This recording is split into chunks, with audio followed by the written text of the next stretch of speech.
Hey everyone, welcome back to my channel. সবাই কেমন আছো? তোমাদের সাথে একটা নতুন ব্লগ শেয়ার করছি। অনেক দিন আমি ব্লগ শেয়ার করিনি, কার কারণ হচ্ছে আমার মেয়ে একটু অসুস্থ ছিল। দ্যাটস ওয়াই, জানোই তো বাড়িতে বাচ্চা কাচ্চা অসুস্থ থাকলে মায়ের কীরকম স্লিপলেস নাইট যায়। শুধু সেটাও নয়, মানে কিছুই ভালো লাগে না, মন খারাপ লাগে।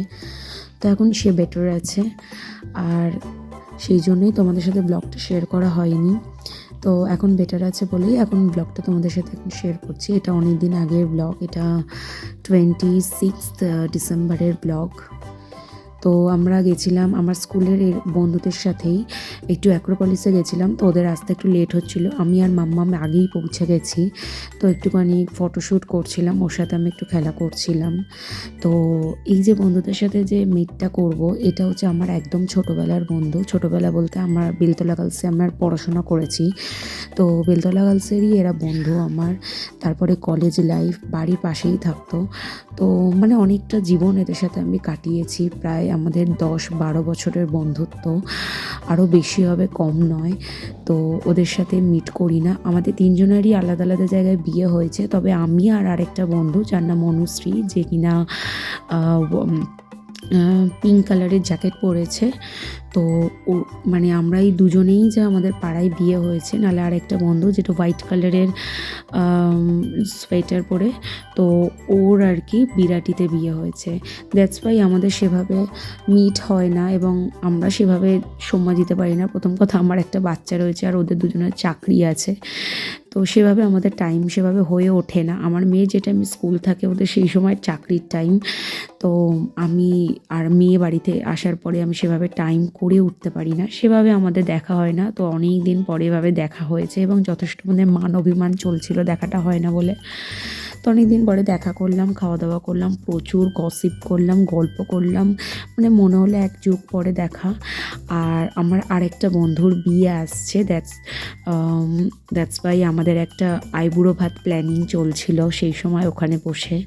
এটা বাড়িতেও করা যেত, বাট ওই আর কি গল্প বন্ধুত্ব মানে একটুখানি ঘোরা। আর আমার মেয়ে এমন করে পিৎজা খাচ্ছে, যেন পিৎজা খাওয়ার জীবনে ওকে আমি পিৎজা খাওয়াইনি এই জন্য। কিন্তু ওনার রুটি ব্যাপারটা খুব একটা বেশি প্রেফার করে না, রাইসটাই প্রেফার করে। এটা একটু ওর একটু চেবাতে কষ্টই হচ্ছিলো। তো দেন ওখানে অ্যাক্রোপলিসে ওপরে 99 খুলেছে, সেখানেও একটুখানি গেছিলাম ঘুরতে। আর আমার মেয়ের পিছনে ওরা দুজন এত দৌড়েছে, মানে এত দুষ্টুমি করছিল, তো প্রচুর দৌড়াদৌড়ি করেছে। আর এই না স্ট্রবেরিটার মধ্যে, এত সুন্দর স্ট্রবেরিটার মধ্যে না একটা বানি আছে। তো এটা এখানে অনেকটাই দাম। আমি এটা ইয়েতে কোথায় যেন, নিউ মার্কেটে, হ্যাঁ নিউ মার্কেটে এটারই দাম আমি দেখেছিলাম ওই 150 টাকা এরকম সামথিং। তো এখানে দেখলাম বেশ অনেকটাই দাম। আর আমার মেয়ে বলছে, মা তুমি আমি বল করছি তুমি ব্যাট করো। বাবা তারপরে নিয়ে নিজেই এমন ব্যাট করছে, ভাবলাম বাবা সব ভেঙে চুরে দেবে মনে হয়। সব নিয়েছি। আমাদের সময় না এত সুন্দর ব্রাশ পাওয়া যেত না, যে ব্রাশটা ক্যাপের মধ্যে রাখা যায়। তবে আমি দেখেছি মানে ব্রাশটা ওপেন রাখাই ভালো, এরকম ক্যাপ দিয়ে রাখার থেকে, আমার যেটা মনে হয়েছে। এখানে চশমাগুলো বাচ্চাদের খুব সুন্দর, ফ্যান্সি এবং দেখতেও সুন্দর। আমার লেক মলের 99টাই বেশি ভালো লাগে, আমার ওর কালেকশন অনেক বেশি ভালো লাগে। তোমাদের মতামত জানিও। তো আর আমার একটা কথা তোমাদের সাথে শেয়ার করার রয়েছে, সেটা হচ্ছে যে এরপরে অনেক সুন্দর সুন্দর এক্সাইটিং ব্লগ আসতে চলেছে, কারণ আমার ফ্রেন্ডের বিয়ে বললাম।